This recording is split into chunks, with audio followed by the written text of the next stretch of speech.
сендерге көп рахмет сондарым. Өйткені мен 19 лайкады жақтырсам, әрине менің ата-анам айтты.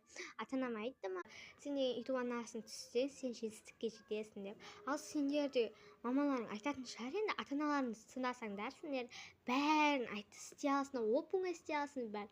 Ал ата-аналарың жоқ болса, сендер уже іштерің пысады. Кеше бір видео түсірдім да, анаң үшін не істейсің, әкең үшін бәрі деген ата-анасын жақсы көреді, бәрі деген 80-90-ға дейін апарып жатыр. Мені 19 подписчикке апарды. Сендерге де рахмет жандарым. Ертең сабақтарыңды 5-ке көтеріп, ата-аналарыңа үй алып беріп, әкелеріңе машина алып беріңдер. Аллаға сеніңдер. Алла сендерге бәрін береді жандарым. Сендер деген тек қорқасыңдардан, 2-ке бітіріп қойсам істеймін.